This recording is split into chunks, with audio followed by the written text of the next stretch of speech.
आरंभ करो।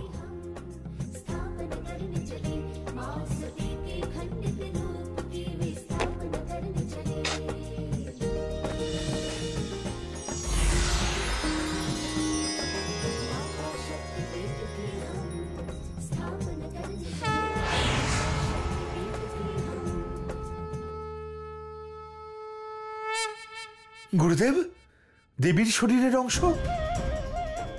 গুরুদেব, এই শক্তিপীঠের দর্শন করে তো আমরা ধন্য হলাম।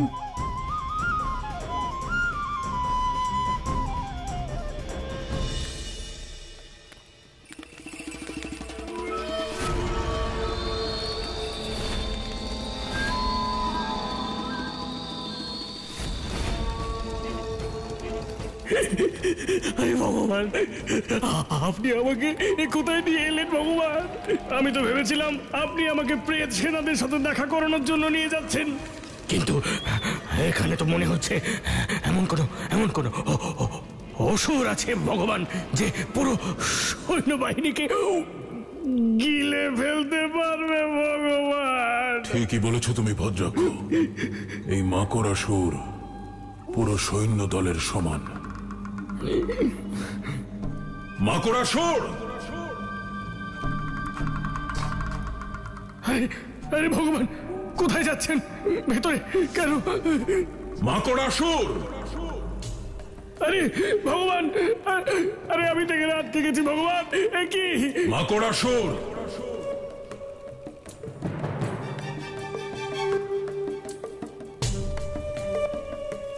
মাকড়াসুর!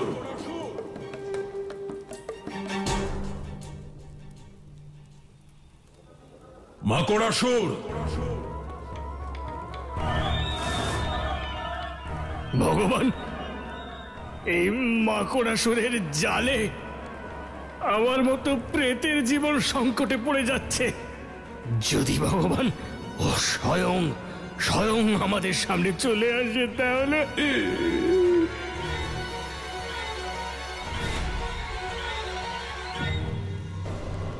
চলে আসে নয় ভদ্রাক্ষ, চলে এসেছে।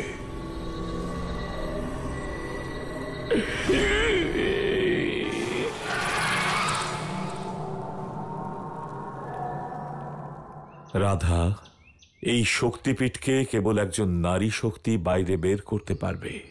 সেজন্য এসো রাধা, এই কাজ সম্পন্ন করো।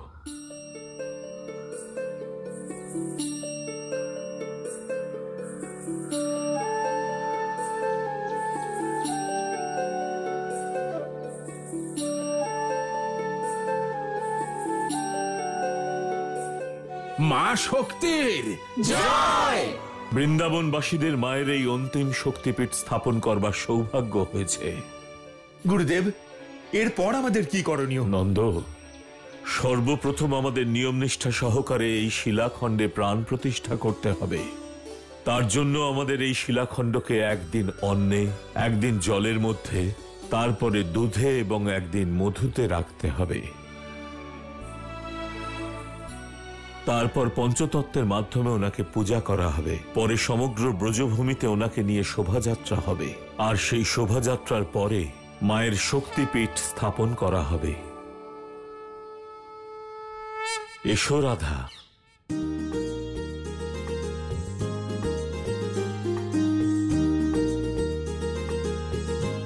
মাকড়াসুর, এসো, নিচে এসো। দেখো, স্বয়ং ভগবান কংস তোমাকে আশীর্বাদ দিতে এসেছে। মাকড়াসুর! আমার মনে হচ্ছে ও এইভাবে নিচে আসবে না। আপনাকে নিজের শক্তি প্রদর্শন করতে হবে।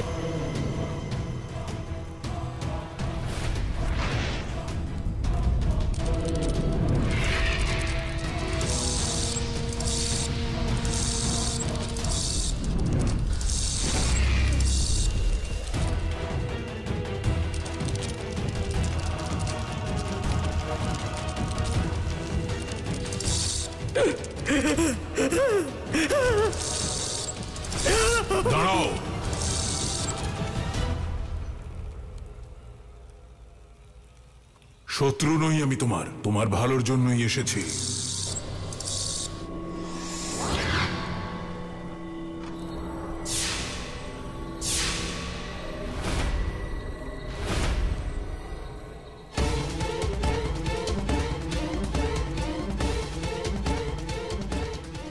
আমার ভালো? হ্যাঁ মাকড়াসুর, ওই লক্ষ্মীর কারণে তোমাকে সংসার ত্যাগ করতে হয়েছিল। যেখানে লক্ষ্মী থাকবে সেখানে তুমি থাকতে পারবে না। সবাই তোমাকে গৃহ থেকে তাড়িয়ে দেয়, তাই না? সেই কারণেই আমি এই অন্ধকার গুহায় থাকি। কিন্তু আমি তোমাকে সেখানে স্থান দিতে চাই যেখানে সবাই থাকে। এটা সম্ভব নয়। যদি আমি এরকম কিছু করি তাহলে লক্ষ্মী আমাকে বিনাশ করবে। ও তোমাকে বিনাশ কি করে করবে? বরং তুমি চাইলে এখনই ওকে হত্যা করতে পারো। সেটা কি করে সম্ভব? লক্ষ্মী এই মুহূর্তে মানুষের রূপে পৃথিবীতে রয়েছে। সে তোমার শক্তির সামনে দুর্বল আর অসহায়। কত যুগ ধরে আমি এই মুহূর্তেরই অপেক্ষা করছি মহারাজ। তাহলে দেরি করছো কেন? শুভস্য শীঘ্রম। লক্ষ্মী, আমি আসছি আমার প্রতিশোধ নিতে। আর তোমার জীবনে বেশি সময় বাকি নেই। এবার তুমি নিজের মৃত্যুর জন্য অপেক্ষা করো।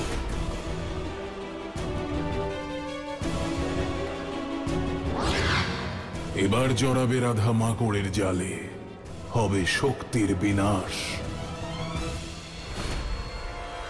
নারায়ণ নারায়ণ। প্রভু, এই মাকড়াসুর আবার কোন অসুর?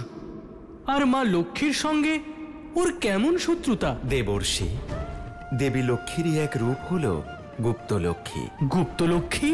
হ্যাঁ দেবর্ষি, কে জীবনে কতখানি লক্ষ্মী লাভ করবে, কার ভাগ্যে কত ধন আছে, সেটা গুপ্তলক্ষ্মী নির্ধারণ করেন। আর সর্বদা তা গোপন থাকে।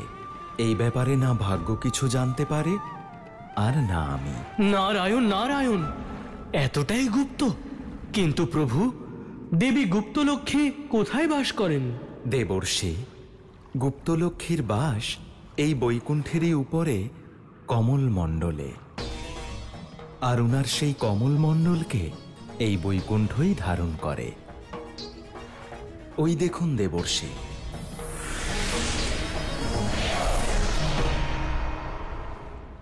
নারায়ণ নারায়ণ। প্রভু, এ তো সত্যই বড় অদ্ভুত ব্যাপার। মানুষের ধর্ম হলো কর্ম করা, আর দেবী গুপ্তলক্ষ্মীর ধর্ম তার কর্ম অনুযায়ী ভাগ্য আর লক্ষ্মীর নির্ধারণ করা। কিন্তু প্রভু, আমি একটা কথা কিছুতেই বুঝতে পারছি না, যে এই মাকড়াসুরের দেবী গুপ্তলক্ষ্মীর সাথে কিসের শত্রুতা? দেবর্ষি, কুবেরের এক পুত্র ছিল মানিক, যার এ বিষয়ে খুব দুঃখ ছিল যে তার পিতা ধনপতি কুবের, আর তা সত্ত্বেও ধনের সকল রহস্য গুপ্তলক্ষ্মী জানেন। লক্ষ্মী, তুমি আমাকে মানিক থেকে মাকড়াসুর বানিয়েছো। এবার এই মাকড়াসুর তোমার বিনাশ করবে।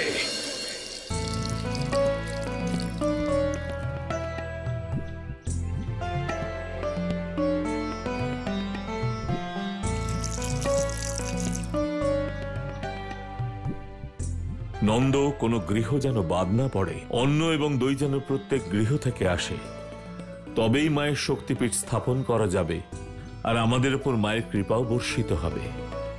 গুরুদেব, আপনি চিন্তা করবেন না, সবাইকে নিমন্ত্রণ পত্র পাঠিয়ে দিয়েছি।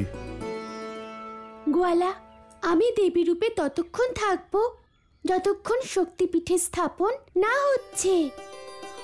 আর এই স্থাপনের পরে আমি রাধার রূপে ফিরে আসব। তখন আর আমার কিছুই মনে থাকবে না। আর তারপর তুমি আর তোমার লীলাই থাকবে। আর হ্যাঁ, আমার অনেক প্রশ্নও থাকবে। সত্যি বলবো গোপিনী, তোমাকে এরকমই ভালো লাগে, কখনো অভিমানী, কখনো ঝগড়ুটি, তাই? হ্যাঁ গোপিনী। বাঁচাও, বাঁচাও, রক্ষা করো আমাদের, বাঁচাও, বাঁচাও, রক্ষা করো, রক্ষা করো আমাদের, বাঁচাও, বাঁচাও। এ কেমন কোলাহল? মনে হয় সবাই সংকটে পড়েছে। চলো গোয়ালা, চলো গোপিনী, চলো গিয়ে দেখি। বাঁচাও, রক্ষা করো আমাদের, বাঁচাও, বাঁচাও।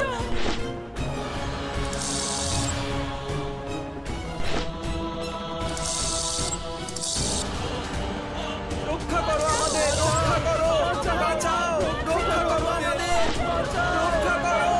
রক্ষা করো আমাদের, বাঁচাও। দাঁড়াও অসুর!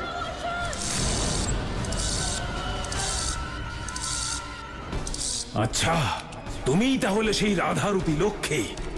ভালো হয়েছে তুমি স্বয়ং এসেছো। তোমারই বিনাশ করতে এসেছি আমি। এই কংস মামাও না কিছু না কিছু করতেই থাকে। আবার একটা অসুরকে পাঠিয়েছে মরতে। এবার তোমার বিনাশ হবে অসুর।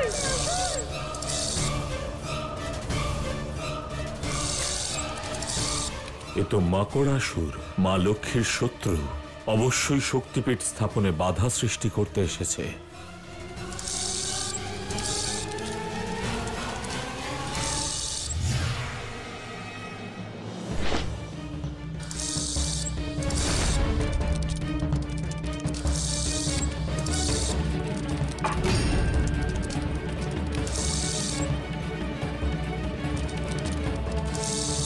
রাধা, যদি তুমি এখানে আর এক মুহূর্তও থাকো, যদি কোনো অশুভ শক্তিও তোমার উপর প্রয়োগ করে, তবে তুমি শক্তিপীঠ স্থাপন করতে পারবে না। সেজন্য তুমি কানাইয়ের সঙ্গে কোনো সুরক্ষিত স্থানে চলে যাও এক্ষুনি। গুরুদেব, এই অসুর আমাদের কোনো ক্ষতি করতে পারবে না। গোপিনী, গুরুদেব যখন কিছু বলছেন তখন ওনার কথা শোনা উচিত। হ্যাঁ রাধা, শীঘ্র যাও। হ্যাঁ গুরুদেব, চলো গোয়ালা। লক্ষ্মী, কোথায় যাবে তুমি আমার হাত থেকে পালিয়ে? আজ তোমার বিনাশ নিশ্চিত।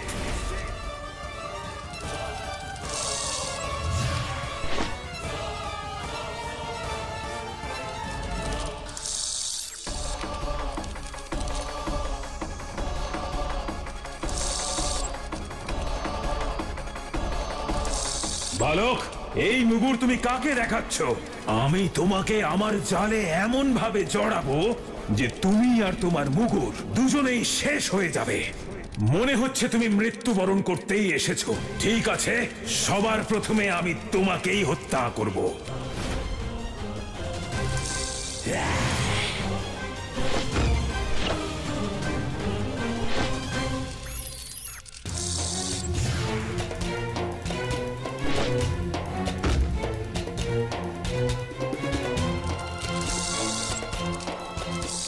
আমি তোমাকে জীবিত ছাড়বো না, মুগুরধারী।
গোয়ালা, অনেক হয়েছে।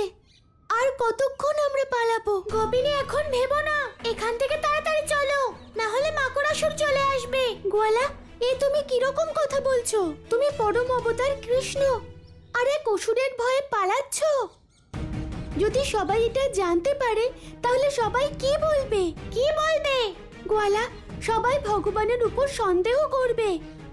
যদি ভগবানই সংকটে থাকে তাহলে ভক্তদের রক্ষা কে করবে?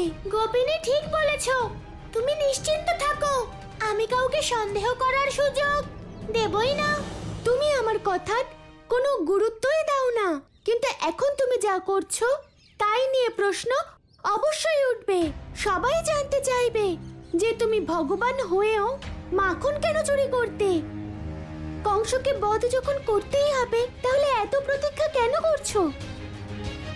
আর যদি ধর্ম আর নতুন ব্যবস্থা স্থাপন করতে হয় তাহলে সেটা কংসের মৃত্যুর পরে আরো সহজে হতে পারে। গোপিনী, তুমি ঠিকই বলেছো। সেই জন্যই গোয়ালা, আমি মাকড়াসুর বধ করতে যাচ্ছি। কারণ আমি চাই না আমার সম্পর্কেও সবাই এটাই বলুক যে রাধাও কানাইয়ের মতো হয়ে গেছে।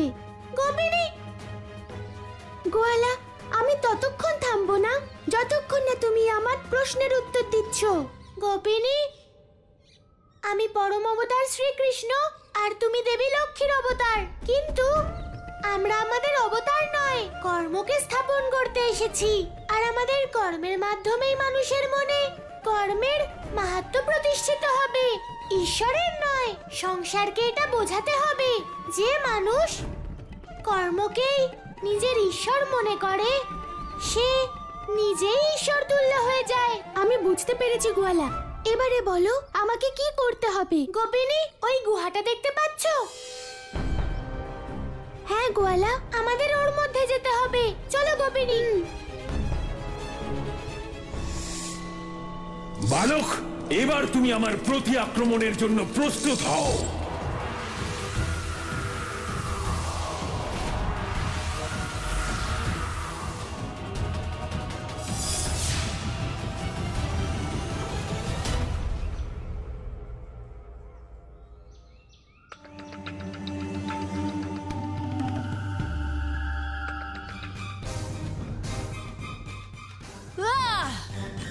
আচ্ছা ভগবান, যেখানে বড় বড় অসুররা পরাজিত হয়ে ফিরে এলো সেখানে এই মাকড়সা কিছু করতে পারবে?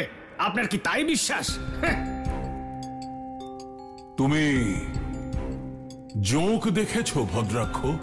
ওই জোঁক যারা জলাশয়ে থাকে আর স্নান করতে গেলে ওরা শরীরের সঙ্গে আটকে রক্ত শুষে নেয়, সেই জোঁক? আর শরীরের সঙ্গে ততক্ষণ আটকে থাকে যতক্ষণ সম্পূর্ণ রক্ত চুষে না নেয়। সে তো বুঝলাম ভগবান, কিন্তু এইসব আপনি আমায় কেন বলছেন? এই মাকড়াসুর সেই জোঁকের মতোই, কখন যে শত্রুকে নিজের জালে ফাঁসিয়ে নেয় শত্রু জানতেও পারে না। আর যতক্ষণে জানতে পারে ততক্ষণে অনেক দেরি হয়ে যায়। ততক্ষণে তার ভবলীলার সঙ্গ হয়ে যায়। আর এই মাকড়াসুর ওই লক্ষ্মীর সবচেয়ে বড় শত্রু। যেমন আলোর শত্রু অন্ধকার।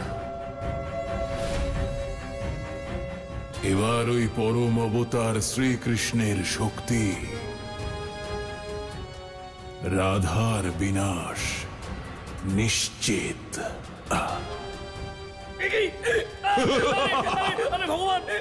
দেখেছ চক্রধারী এভাবেই ছটফট করবে।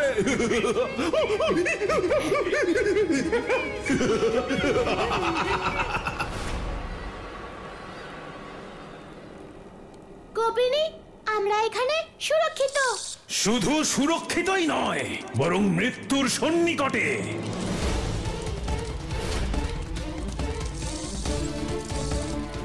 গোয়ালা, অসুর তো এখানেও চলে এসেছে।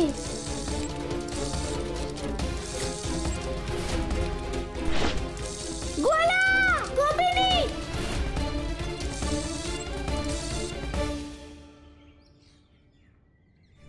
গোপিনী, গোপিনী!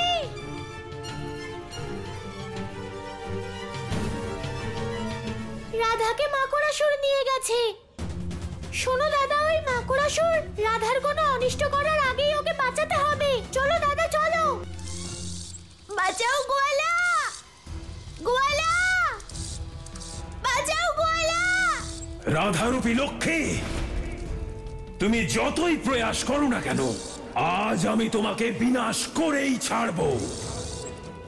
তুমি আমায় অভিশাপ দিয়ে মাকড়াসুর বানিয়েছিলে, আজ আমার সেই প্রতিশোধ পূর্ণ হবে। নারায়ণ নারায়ণ। প্রভু, মা লক্ষ্মীর মধ্যে তো শক্তিপীঠ বাস করেন, কিন্তু তবুও উনি মাকড়াসুরের সম্মুখীন কেন হতে পারছেন না প্রভু? দেবর্ষি, মাকড়াসুর এই বর পেয়েছে যেখানে তার আধিপত্য থাকবে সেখানে দেবী লক্ষ্মী তাঁর শক্তি প্রয়োগ করতে পারবেন না, আর যেখানে দেবী লক্ষ্মী অবস্থান করবেন সেখানে মাকড়াসুর থাকতে পারবে না। দাদা, মাকড়াসুরের মতো অসুররা কোথায় থাকে সেটা আমি জানি। যেখানে কেউ কখনো যায় না সেখানেই তার রাজত্ব। বাঁচাও গোয়ালা, গোয়ালা! এবার তুমি পালিয়ে কোথায় যাবে লক্ষ্মী? এবার তোমার মৃত্যু ঘনিয়ে এসেছে।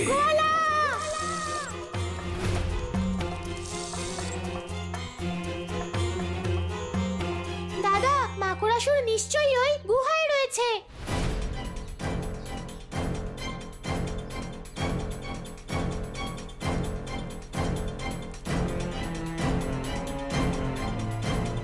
দাদা, নিশ্চয়ই মাকড়াসুর এখানেই আছে, এই গুহার ভিতরে। গোয়ালা, বাঁচাও গোয়ালা! এ তো গোপিনীর কণ্ঠস্বর। গোপিনী এই গুহাতেই আছে। কিছু করো দাদা, কিছু করো।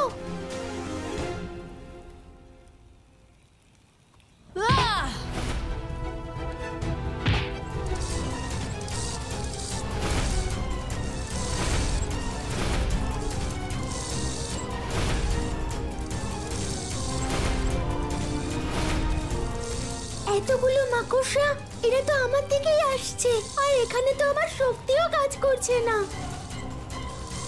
বাঁচাও!